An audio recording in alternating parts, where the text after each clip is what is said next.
My name is Juliet Anderson. I'm 29 years old.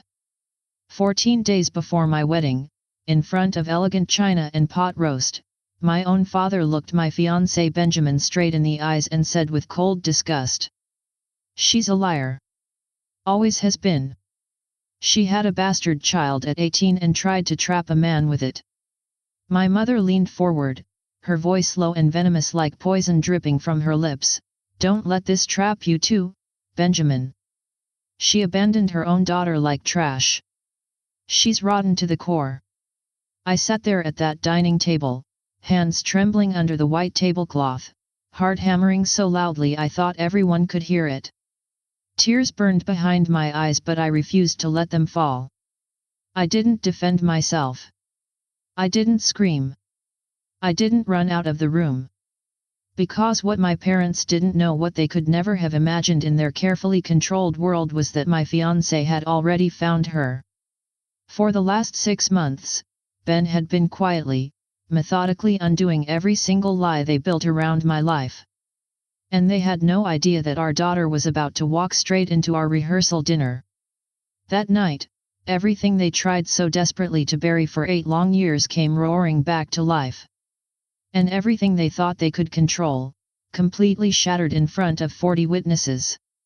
If this story is already gripping your heart, if you've ever been betrayed by the people who were supposed to love you the most, do me a favor right now, hit that like button, subscribe, and drop your city and current local time in the comments. I read every comment. Knowing you're watching from all over the world gives me strength. I'm Juliet. This is my story, the story of how my own parents tried to destroy my life, and how the daughter they forced me to give away came back to save it. Let's go back. 3 years earlier. December 20th, 2024. Cambridge, Massachusetts. The air was bitterly cold that night. My breath came out in white clouds as Ben led me to the rooftop of his apartment. The Charles River stretched below us like a sheet of black glass, reflecting the glowing city lights of Boston. He had arranged mason jars with flickering candles everywhere. He knew I would call it cheesy and then secretly love it. He got down on one knee, his hands shaking slightly from the cold and from emotion. His voice was thick when he spoke. "Juliet. I lost 8 years with you. I don't want to lose even 8 more days." The ring was his grandmother's vintage sapphire, beautiful, meaningful, full of family history.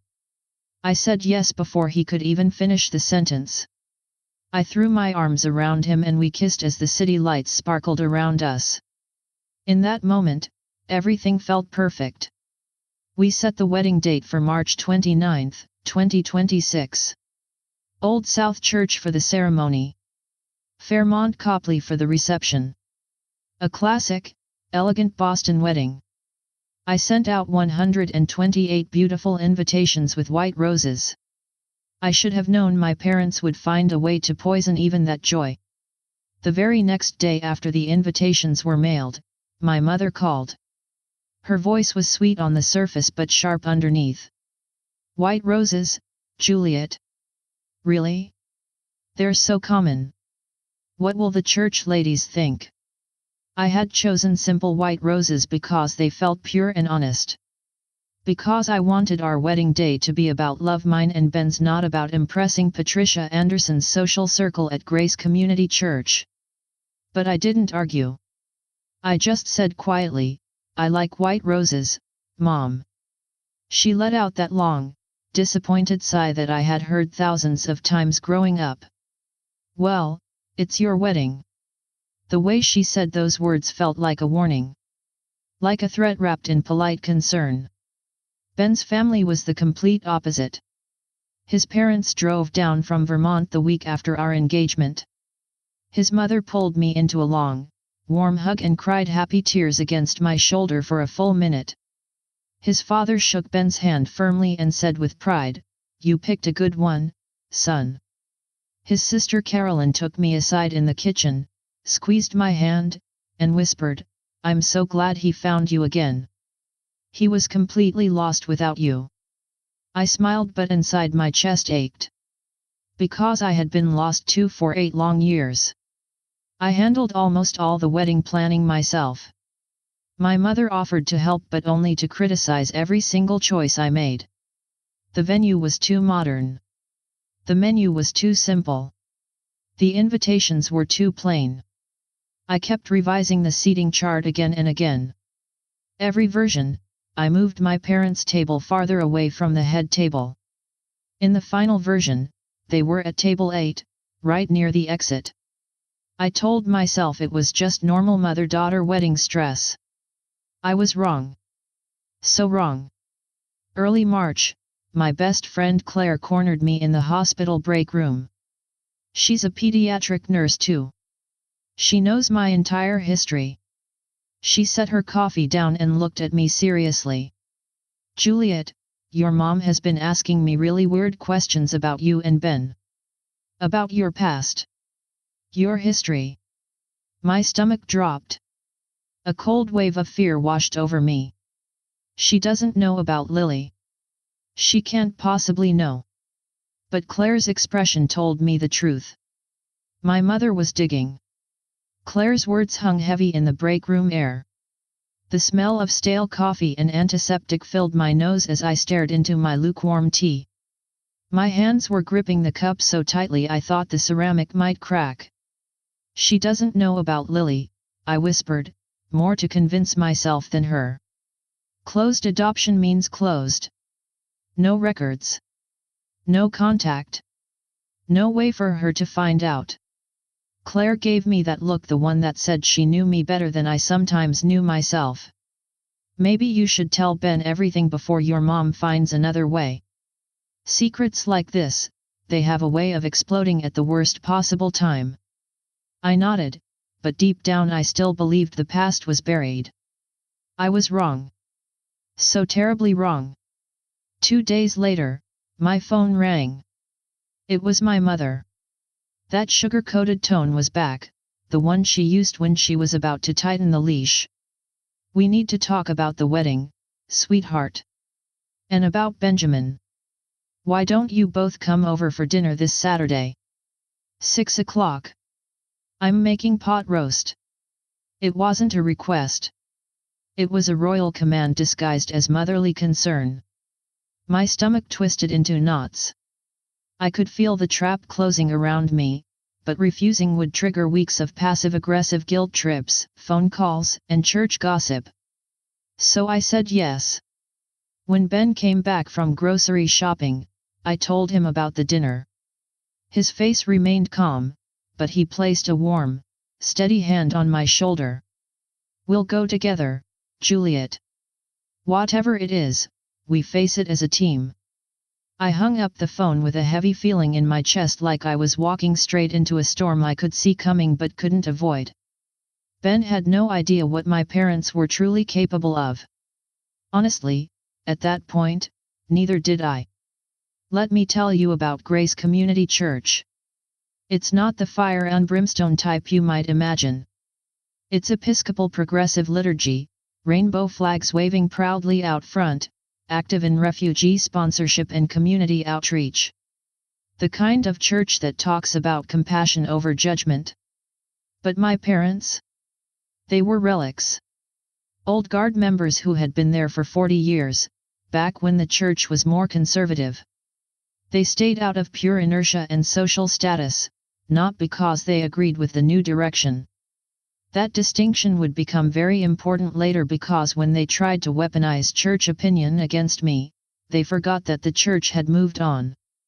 It wasn't theirs anymore. To truly understand what happened at that dinner, you need to go back to the beginning of the nightmare they created. Fall of 2013. I was 16, a junior at St. Catherine's. Ben was 18, a senior. We met in the school library. He was sitting at a wooden table, sketching beautiful building designs for his architecture portfolio. I was supposed to be studying calculus, but I couldn't stop glancing at his drawings. Finally I worked up the courage to ask, "What are you drawing?" He looked up and smiled, that gentle, warm smile that would later become my safe place. He showed me the sketch, a beautiful house with a wraparound porch, large sunny windows, and trees surrounding it. It's my someday project, he said softly. When I have a family. On my 17th birthday he gave me that very sketch. I still have it today, folded along the same worn creases, hidden in a box in my closet. It survived everything. We dated for 2 beautiful years. He went to MIT for architecture. I was planning pre-med at Boston College. My mother barely tolerated him. He's too old for you, Juliet. 2 years is a big difference. To her, it was proof I was making bad choices. We were careful. Or at least we thought we were. December 2016. I was 18, a freshman at BC. I missed my period. Alone in my dorm bathroom, I took the test with shaking hands. 2 pink lines appeared. Positive. I stared at that stick for 20 full minutes, my world spinning. I should have told Ben first. But I was scared, confused, and stupidly thought my mother would help me figure it out. So I drove home that weekend, tears streaming down my face, and told her, "Mom, I'm pregnant. I don't know what to do." She didn't hug me. She didn't ask if I was okay. She simply said in a terrifyingly quiet voice, "You're going to fix this." When I refused an abortion, her face turned to stone. "Then we'll handle it another way." That was the moment everything changed. That was the moment they took complete control of my life. January 2017. They pulled me out of Boston College immediately. Told the school I was taking medical leave for health issues. I spent the next 8 months essentially imprisoned in their house in Wellesley. Technically homeschooled. In reality, I was just sitting in my childhood bedroom, feeling my baby girl move inside me, crying silently every night, trying to imagine any escape that didn't exist. They cut off all contact with Ben. They used my own email account to send him a fake breakup message. When he called, my mother answered my phone and told him I needed space and didn't want to talk. He tried for 2 weeks, then stopped. I wanted to run away every single day. I planned it in my head over and over. But I was 18, pregnant, with no money and nowhere to go. My father made the threat crystal clear: if you contact him, we cut you off completely. No college. No car. No phone. You'll have nothing. So I stayed. And I let them plan the disappearance of my daughter. August 13, 2017. 3:42 in the morning. Newton Wellesley Hospital. Labor lasted 16 brutal hours. My mother and father were there the entire time, along with the adoption social worker, a woman in a gray suit carrying a clipboard and wearing a sympathetic smile that never reached her eyes. I gave birth to a beautiful baby girl. 6 pounds 8 ounces. Dark hair. Perfect little fingers. A tiny crescent moon birthmark on her left shoulder. I begged to hold her. My mother immediately said, "It's better if you don't." Clean break. The social worker nodded in agreement. It's easier this way. But there was one young nurse, maybe 25 years old. She looked at me, then at my daughter, then back at me with compassion in her eyes. She whispered, "I can give you a couple of minutes." She placed my daughter on my chest. 90 seconds. That's all I got. 90 seconds to memorize her warmth, her weight, her scent, the sound of her tiny breathing. I whispered through sobs, "I'm so sorry, baby girl. I'm so sorry." Then my mother's cold voice cut through, "That's enough." The nurse took her away. I broke down completely, sobbing so hard I couldn't breathe. I begged, "What's her name? Please just tell me her name." The social worker replied, "The adoptive family will name her." They gave me a sedative. When I woke up 6 hours later, she was already gone. The next day, August 14th, I signed the relinquishment papers for a closed adoption. No contact. No information. No updates. Ever. My mother stood over me the entire time, watching to make sure I signed. "You'll thank us when you're older," she said. I never thanked them. Not once in 8 years. I went home from the hospital a shell of a person. I locked myself in my childhood bedroom for 3 straight weeks. Depression hit me like a freight train. I couldn't eat. I couldn't sleep.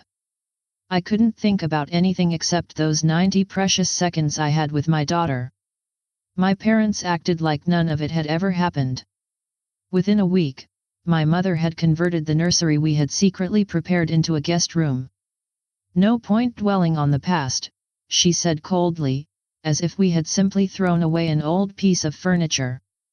I started therapy in October 2017. My therapist was kind and patient. She told me, "Juliet, you experienced a traumatic loss. Grief doesn't have a timeline." I looked at her through tears and whispered, "But I chose this, didn't I?" She was quiet for a long time before replying, "Did you really?" That question stayed with me for years. Every single August 13th for the next 8 years, I called in sick to work. I stayed in bed all day, counting the hours since I last held my daughter. My parents never once asked why I disappeared on that date every year. They knew. They just didn't care. I switched to nursing school in 2018 at Simmons University. I couldn't save my own daughter, but maybe I could help save someone else's. I graduated in May 2021 and started working at Children's Hospital Boston on the pediatric unit a month later. Every baby I held was both a reminder and a knife in the heart. My therapist said it was probably a mix of self-punishment and an attempt at healing. Maybe both. I kept minimal contact with my parents, only holidays, only surface-level conversations. We never spoke about Lily. But I thought about her every single day. I built a life that looked normal from the outside: good job, apartment in Cambridge, friends, therapy. I even tried dating a few times. Nothing ever stuck. Every August 13th I performed the same ritual. I drove to the Newton Wellesley Hospital parking lot, parked in the exact same spot my parents had parked that night, and sat there for hours. I counted birthdays. First birthday. Second. Fifth. Eighth. I whispered questions into the empty car. What do you look like now? Do you know you're adopted? Do you ever think about me? While I was quietly breaking inside, Ben was living his own version of hell. He finished MIT in 2020, started an architecture firm, dated a few people, but nothing lasted. He later told me, "Every relationship felt like I was trying to replace you. I couldn't do it." In his sketchbooks from 2018 onward, almost every house design had the same detail: a nursery facing east, labeled morning light. He didn't even know why he kept drawing it. His heart remembered what his mind tried to forget. March 15, 2023. I was doing rounds on the 4th floor of Children's Hospital when an administrator walked in with an architect for measurements on a new pediatric wing expansion. The architect turned around and time stopped. It was Ben. 8 years older, sharper features, but those same kind eyes. Our eyes locked. The world disappeared for a moment. The administrator introduced us formally, but Ben simply said, "Actually, we know each other." An hour later we were sitting in the hospital cafeteria. 2 coffees went cold between us as we talked for 3 straight hours.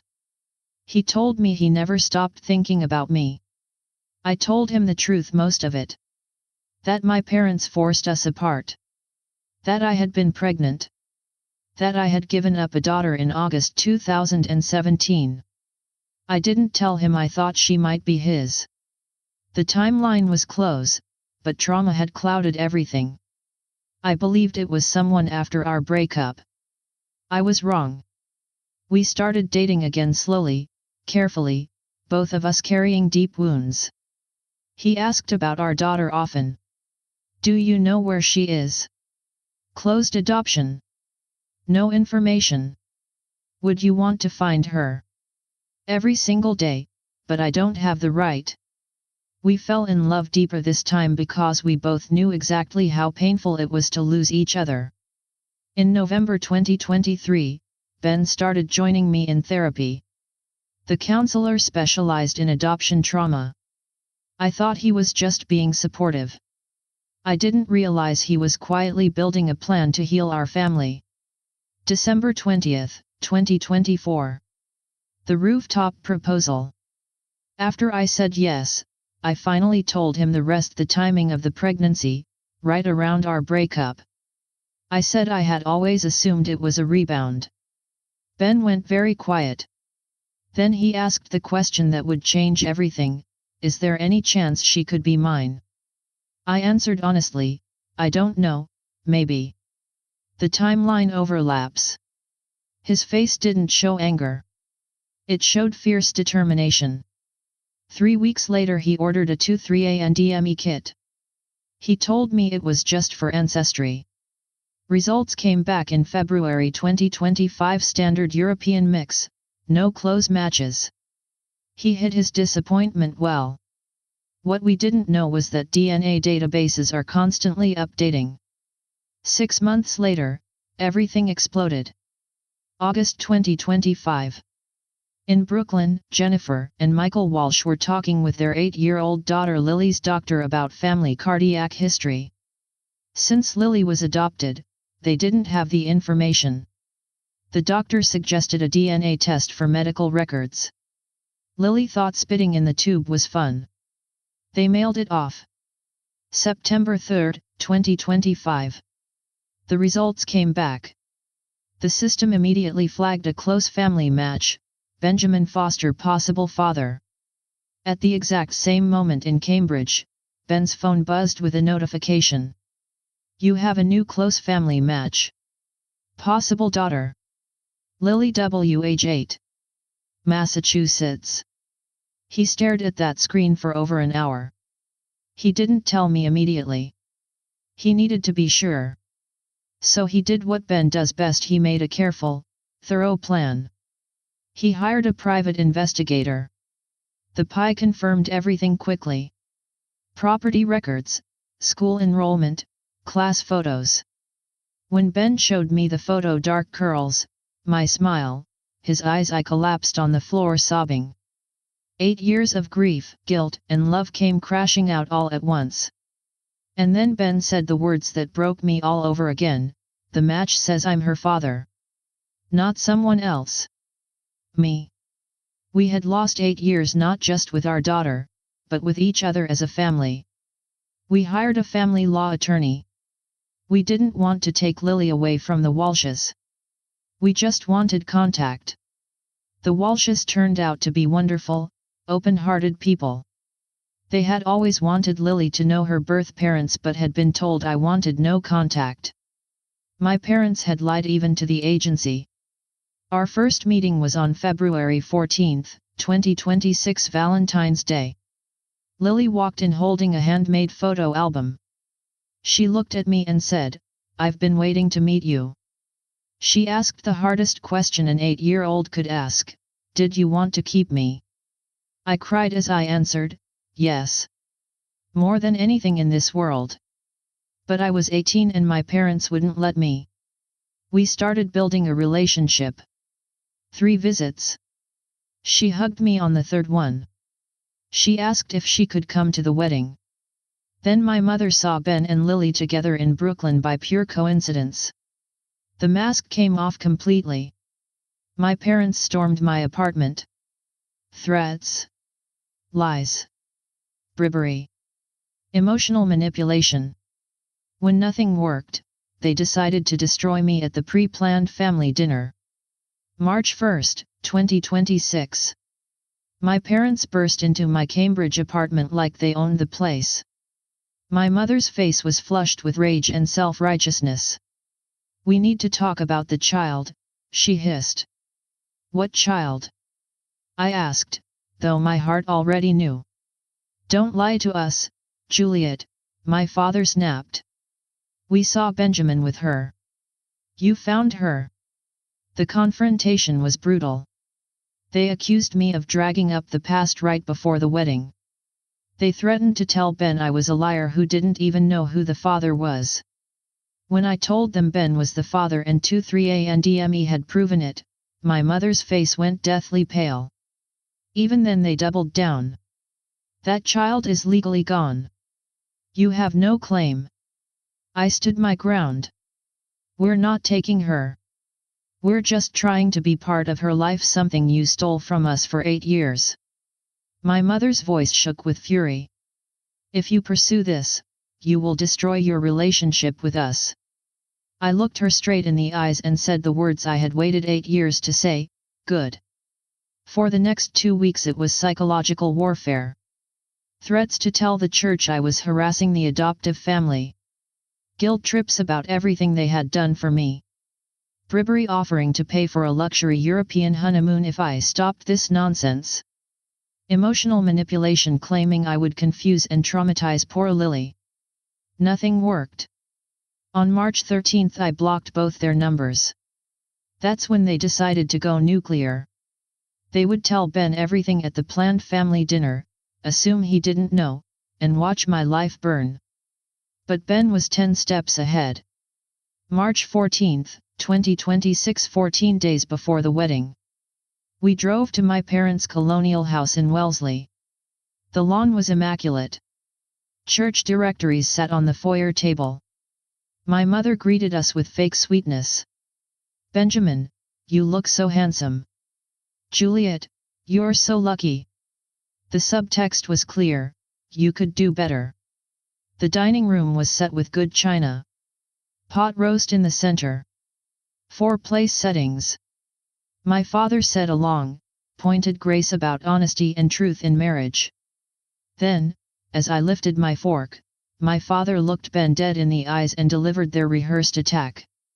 "There's something you need to know about Juliet before you marry her. She had a baby 8 years ago. She gave it up for adoption and never told you."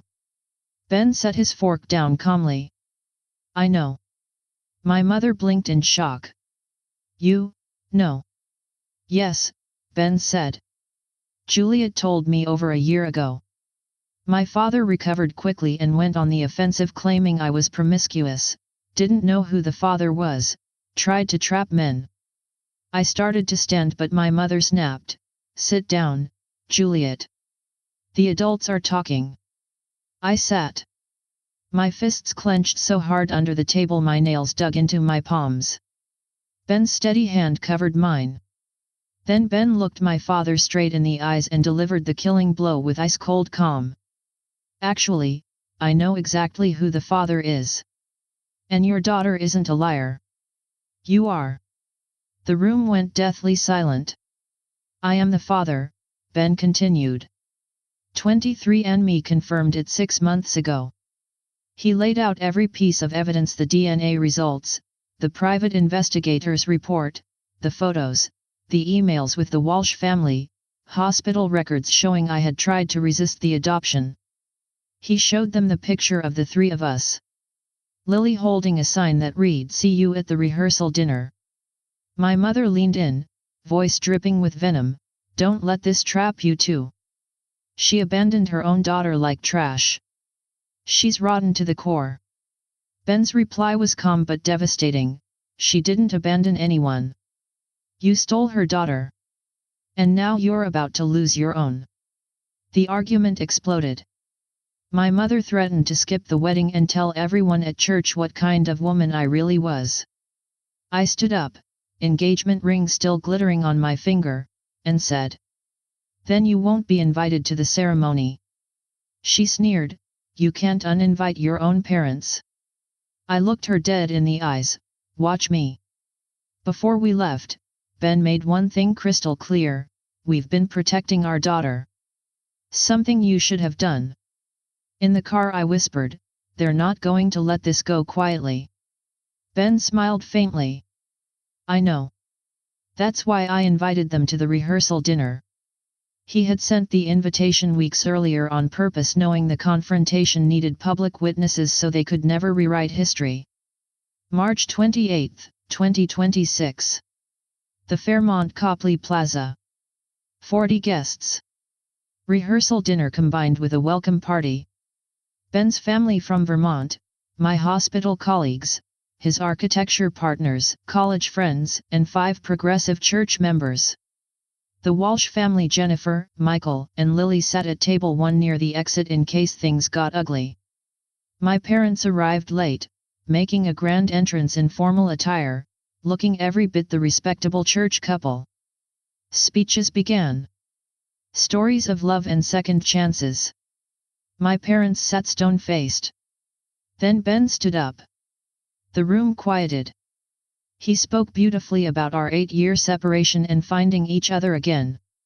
Then he paused. "There's someone else who wants to say hi." The door opened. Jennifer walked in holding Lily's hand. Lily wore a beautiful white dress with a purple sash. The entire room went completely silent.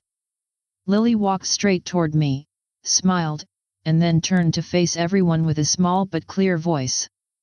"Hi. I'm Lily. I'm Juliet and Ben's biological daughter. I have 2 moms and 2 dads. It's kind of cool." Chaos. My mother shot up, shaking with rage. "This is inappropriate. This child should not be here." Ben's sister Caroline immediately fired back, "Excuse me, who are you?" "I'm Juliet's mother. The same mother who forced an 18-year-old to give up her baby." The room turned on my parents. Colleagues defended me. Church members expressed deep disappointment. An elderly woman named Ruth, who had known my mother for 20 years, stood up and said, "Patricia Anderson, I have never been more disappointed in my life." Then Lily looked directly at my mother and asked the question that ended everything. "Are you my grandma?" Juliet told me I have grandparents who didn't want me to exist. "Is that you?" Dead silence. My mother couldn't answer. Lily continued innocently but powerfully, "Juliet told me she wanted to keep me but you wouldn't let her. Is that true?" The room had heard enough. My parents were asked to leave. As they stormed out, my mother turned back one last time.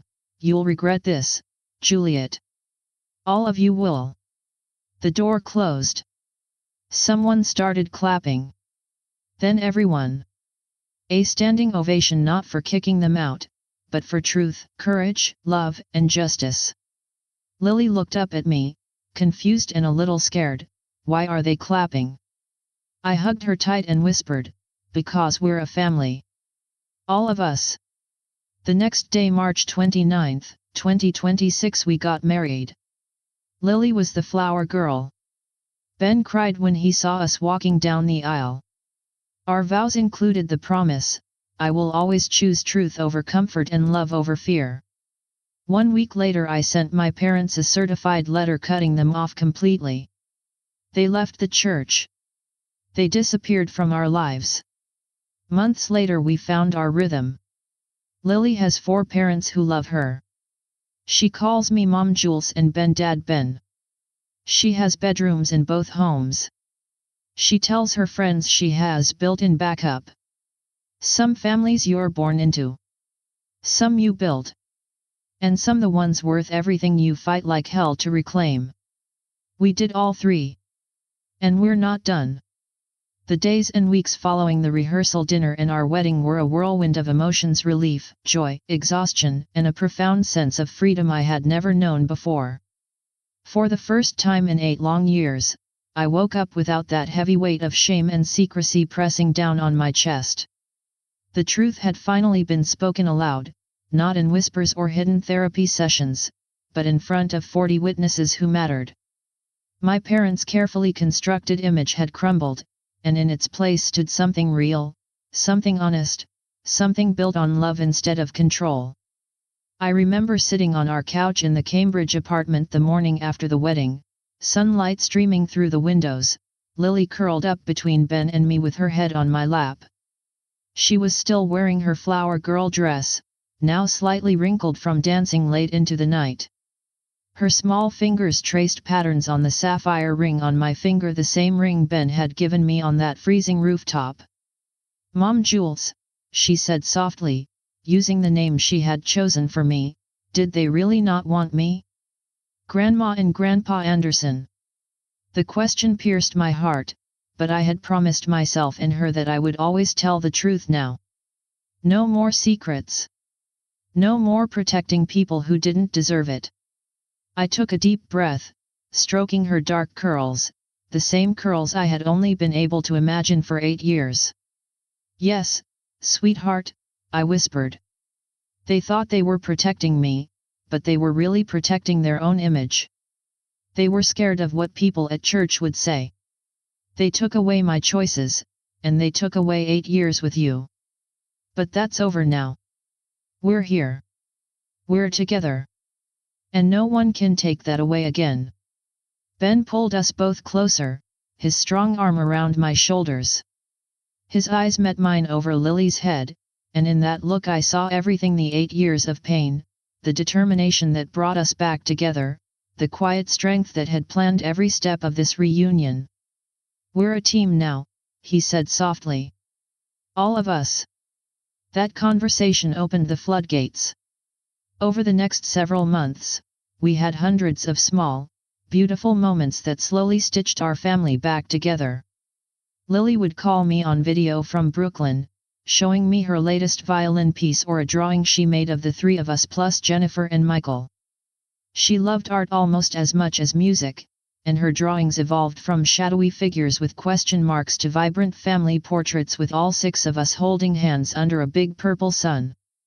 Jennifer and Michael became true partners in this. They were never competitive or threatened.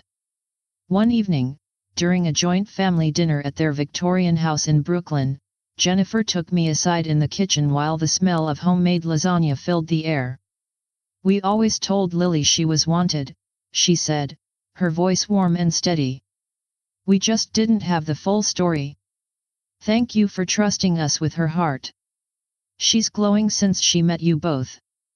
I hugged her then, tears flowing freely. 8 years of carrying the guilt that I had abandoned my daughter dissolved in that moment. I hadn't abandoned her. I had been robbed of her. And now, through courage, DNA science, and Ben's unwavering love, we were writing a new chapter. There were harder days too. Nights when the old trauma resurfaced. I would wake up sweating, remembering the cold hospital room, my mother's voice saying "clean break," the sedative pulling me under while my baby was taken away. On those nights, Ben would hold me without saying a word, just being there. Lily, wise beyond her years, would sometimes crawl into bed with us during weekend visits and say, "It's okay, Mom Jules. I'm here now. I'm not going anywhere." We continued family therapy religiously, all 6 of us plus Dr. Reeves. Those sessions were raw, sometimes painful, but incredibly healing. We talked about boundaries, about co-parenting without ego, about helping Lily process her identity as an adopted child with 2 sets of loving parents. Lily once drew a picture during a session titled "My Big Family Tree." It had 6 branches, all connected with purple hearts. She labeled them, Mom Jennifer, Dad Michael, Mom Jules, Dad Ben, Grandpa Vermont, Grandma Vermont. There was no branch for Patricia and George Anderson. She had decided that for herself. I often found myself reflecting on the long journey during quiet moments. Driving to work at Children's Hospital, I would pass the spot where Ben and I had first reconnected. I remembered the shock on his face when he turned around and saw me in my nurse's scrubs.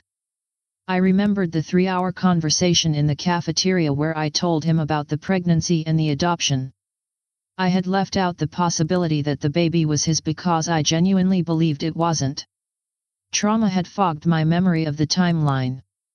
But Ben never held that against me.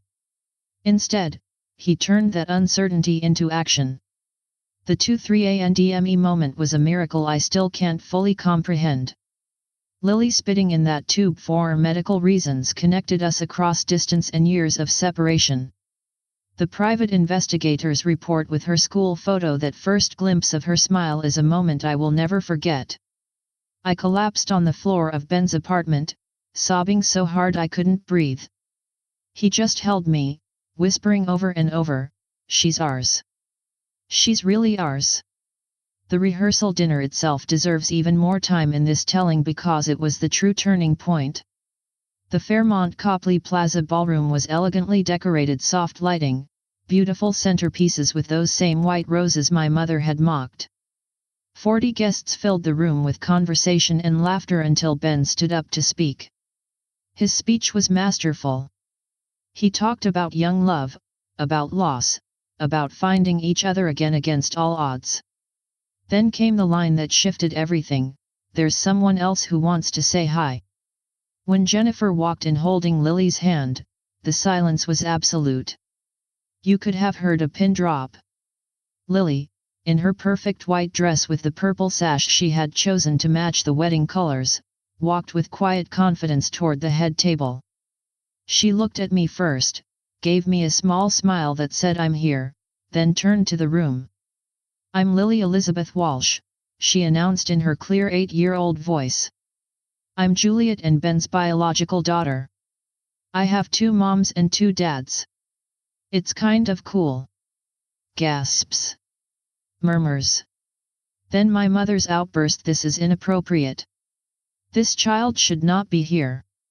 Which backfired spectacularly. Caroline, Ben's sister, stood up immediately. The same mother who forced an 18-year-old to give up her baby. The room turned. One by one, people spoke their truth. A hospital colleague: "Juliet is the most compassionate nurse I've ever worked with." Ben's business partner: "This family is beautiful. Anyone who can't see that can leave." Ruth, the elderly church member: "Patricia, I've known you 20 years. I have never been more disappointed." Then came Lily's innocent but devastating questions to my mother.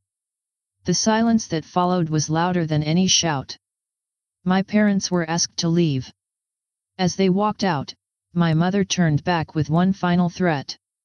The door closed behind them, and the applause began, first one person, then the entire room rising in a standing ovation. Not celebrating their exit, but celebrating truth, courage, resilience, and love. The wedding the next day felt like pure sunlight after years of darkness. Old South Church had never looked more beautiful. As I walked down the aisle with Lily scattering petals ahead of me, I felt my heart healing with every step. Ben's tears when he saw us. I will treasure that memory forever. Our vows were not just promises to each other, they were promises to Lily, to the family we were building, to choosing truth every single time. The reception continued the joy. When Lily joined our first dance, the 3 of us spinning in a circle, laughing under the lights, I knew we had won. Not through revenge in the cruel sense, but through the quiet, powerful victory of living openly and honestly. Life today is fuller than I ever imagined possible. Lily thrives in school. She plays violin beautifully and talks about becoming a veterinarian one day. She has 4 parents who coordinate seamlessly. Birthday parties are big, loud, happy events with all of us present. School forms have 4 emergency contacts. She tells her friends proudly about her big family. I no longer drive to the hospital parking lot on August 13 to grieve alone. Now that date is filled with new memories: family dinners, violin concerts, drawings, laughter. The box of unsent birthday cards I wrote for 8 years now sits on a shelf, and Lily has read every single one. She keeps them in her room. My parents remain out of our lives. They left the church. They made no attempt to reach out after the certified letter. I feel no guilt. Only freedom. I spent too many years trying to earn love that came with chains. Now I choose love that lifts everyone up. To every viewer watching this story, especially those carrying similar pain, betrayal by family, forced choices, lost time with children, secrets that weigh heavy on the soul, know this: healing is possible. Truth has power. Love, real love, fights back. Sometimes the universe, or science, or a little girl's DNA test, brings back what was stolen. Some families you are born into. Some families you carefully build. And some families, the most precious ones, you fight like hell to reclaim. We did all three. Lily is happy, loved, and whole. Ben and I are stronger than ever. Jennifer and Michael are cherished partners. Our blended family works because it is built on honesty, respect, and love without control. We are not done writing this story. There will be more birthdays, more violin recitals, more drawings, more dances. More moments where Lily looks at me and calls me Mom Jules, and my heart feels complete. Thank you for listening to my story. If it gave you hope, strength, or that satisfying feeling of justice, please like, subscribe, and share your own experiences in the comments. What would you do if your family tried to erase part of your life? How did you fight back? I read every comment. Drop your location and local time. I love knowing you are here with me. Choose truth. Choose courage. Choose love that sets you free. We'll see you in the next story.